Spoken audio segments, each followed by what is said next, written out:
बड़ी खबर, फेड ने दरें 0.5% घटा दी है। एक बड़ी कटौती यहां पर देखने को मिली फेड की तरफ से।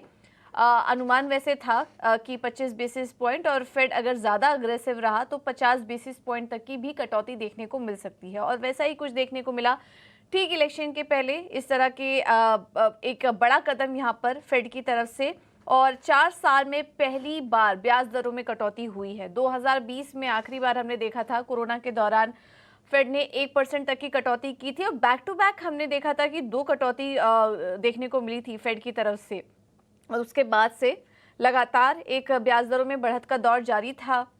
उसके बाद 14 महीने तक फेड ने ब्याज दरों को होल्ड में रखा, लेकिन अब जिस तरीके से इकोनॉमिक स्थिति बनती हुई दिखाई दी, महंगाई को लेकर फेड कहीं ना कहीं कंफर्टेबल हो चुका था, लेकिन लेबर मार्केट और आर्थिक व्यवस्था में को लेकर कुछ चिंताएं बनी हुई थी, और इस वजह से ये माना जा रहा था कि 25 बेसिस पॉइंट की कटौती तो है ही, ऑन कार्ड्स थी, लेकिन 50 बेसिस पॉइंट की कटौती का होना ये थोड़ा सरप्राइजिंग था। हालांकि कमेंट्री में भी अगर देखेंगे तो फेड इतनी कटौती के बाद भी थोड़ा कॉशियस यहां पर नजर आ रहा था, और उसी के चलते हमने देखा कि अमेरिकी बाजारों ने थोड़ा नेगेटिव रिएक्शन यहां पर दिया। हमने देखा कि ब्याज दरों के पर जब फैसला आया, एक तेजी जरूर आई थी, थोड़ा उतार चढ़ाव बना, लेकिन उसके बाद दिन के निचले स्तर पर जाकर अमेरिकी बाजार बंद हुए। बॉन्ड मार्केट्स ने भी इस पर रिएक्ट किया, वहां पर तेजी आई 3.7% की, डॉलर में भी मजबूती आई। तो एकदम विपरीत रिएक्शन यहां पर तमाम कमोडिटी मार्केट में और अमेरिकी बाजारों ने दिया है। अब इसके पीछे की वजह जो देखी जा रही है वो ये है कि ये जो इतनी बड़ी कटौती हुई है फेड की तरफ से, और जिस तरह की कमेंट्री उसके बाद फेड चेयरमैन की तरफ से निकलते हुए दिखाई दी, कहीं ना कहीं बाजार को अर्थव्यवस्था में चिंता दिखाई दे रही है। स्लो ग्रोथ की चिंता यहाँ पर नजर आ रही है। हालांकि फेड का ये भी कहना है कि आज इसी साल एक और कटौती भी देखने को मिल सकती है। तो इतना अग्रेसिव आउटलुक जो फेड की तरफ से आया है, उससे कहीं ना कहीं अर्थव्यवस्था को लेकर थोड़ी चिंता के संकेत दिखे बाजार को। इस वजह से हमने देखा कि कल के फैसले के बाद दिन के निचले स्तरों पर जाकर बाजार बंद हुए। इसके अलावा अगर देखें फेड के फैसले में क्या कुछ निकल कर आया, तो उसमें 0.5% की कटौती की, नई लेंडिंग रेट रेंज जो है वो अब घटकर 4.75% से 5% पर आ चुकी है।